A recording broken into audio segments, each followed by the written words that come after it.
Welcome to Subramani. Please subscribe, please hit the bell icon. I was talking to the daughter of one of my investors. She herself is an investor. Of course, her mother is a bigger investor than her, but that was not the question. The question is, and she was asking some questions which were very good in the sense that where do I start? How do I invest? So that's a very good question to ask, because you, first of all, you admit that you don't know, and B, you are genuinely saying you want to learn, which is a fantastic position to be in. And I said, and I also thought, and I did a small 5-minute talk on why debt, why equity, how taxation, why hybrid funds, why gold, silver, everything comes into a multi-asset fund, and why that could be the core of your portfolio.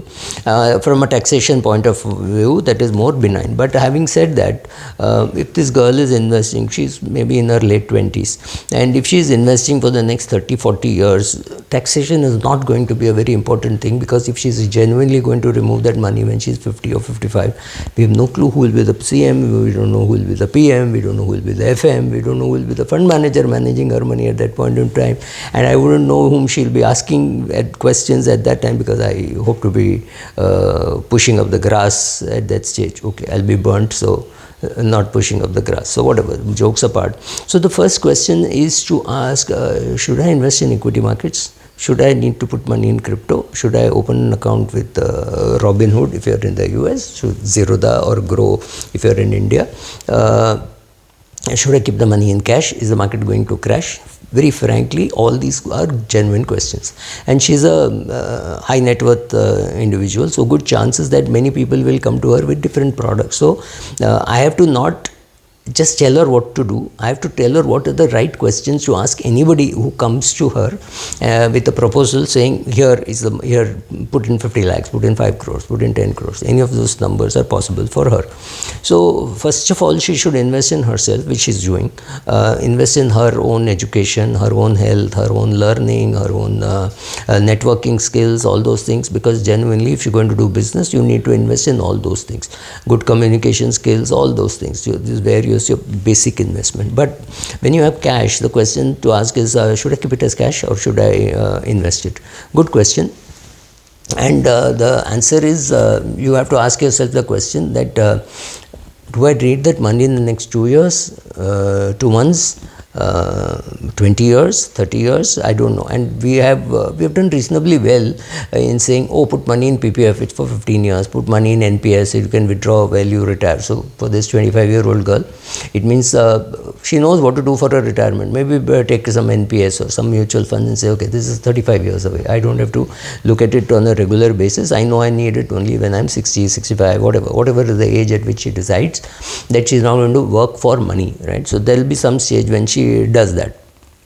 But more importantly, when somebody comes to her and says, put 50 lakhs in this real estate PMS, the questions to ask is this: how liquid is this investment? And believe me, all your portfolio need not be liquid, but you should know the liquidity of each of your things, so that you know, suppose you bought government securities for 30-year paper you bought, and you have some money in the savings bank account, and you need money for paying a chai ka bill or food ka bill, something like that. You know you're not going to break that 30-year GSEC to pay for some 50 rupee bill or 100 rupee bill, right? You're going to take money from your savings bank account. You should know what is for the long term, what is for the short term. But having said that, you should know the liquidity of your investment, because in the worst case scenario, if you're doing business, your husband is doing business or whatever, you might need liquidity. So is this investment liquid?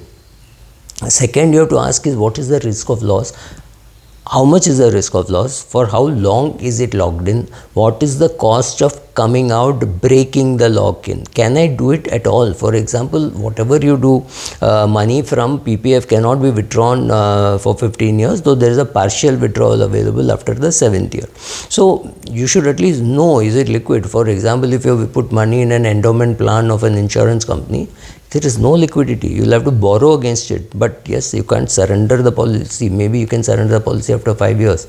But you should know all those things. Next, is it a proprietary product that I have to come back only to you for breaking it, right? So let's say you have made a fixed deposit in State Bank of India in a particular branch.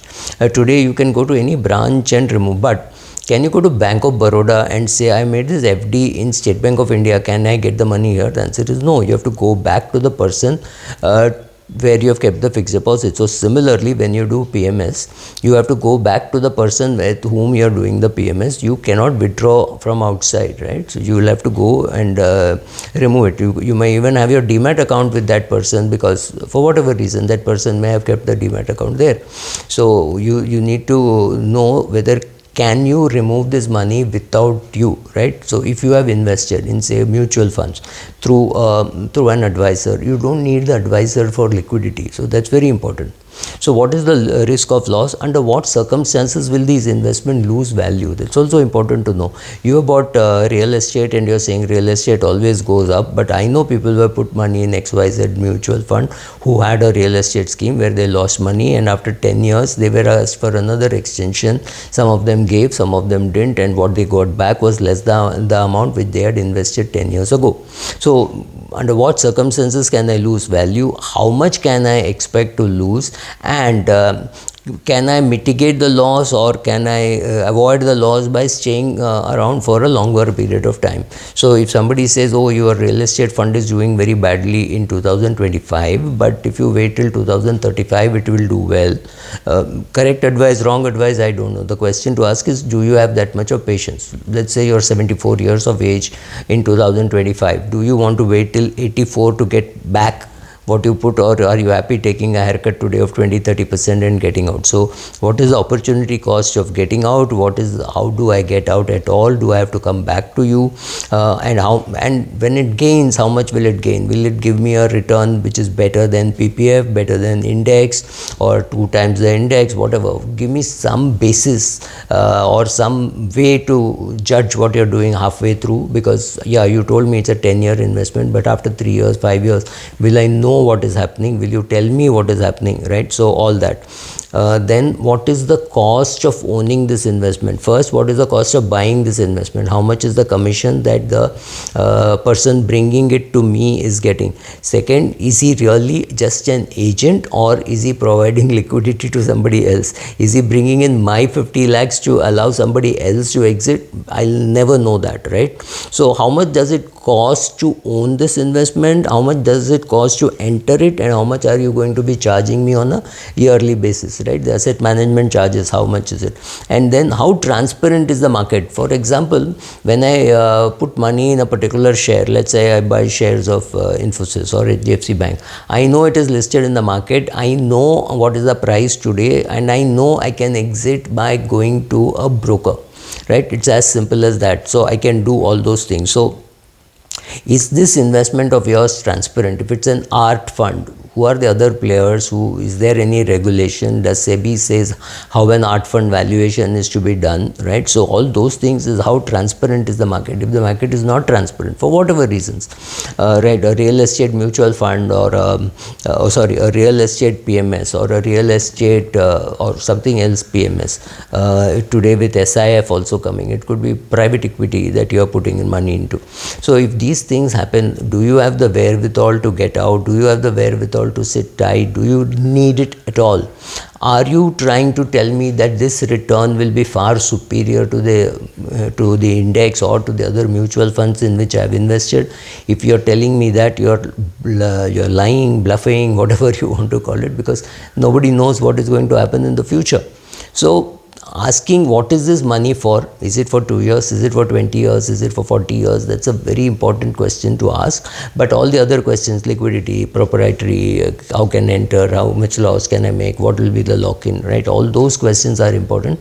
Only if you're satisfied with all those answers and you can understand all those answers, right? So only then should you invest. If you can't understand those questions, and if you can't monitor a direct equity portfolio, you have no business to be even in PMS. PMS is good, but provided you have the skills of evaluating a PMS manager's performance. If you don't have that, you're better off with mutual funds. Somebody is watching what is happening with the mutual funds. Thank you.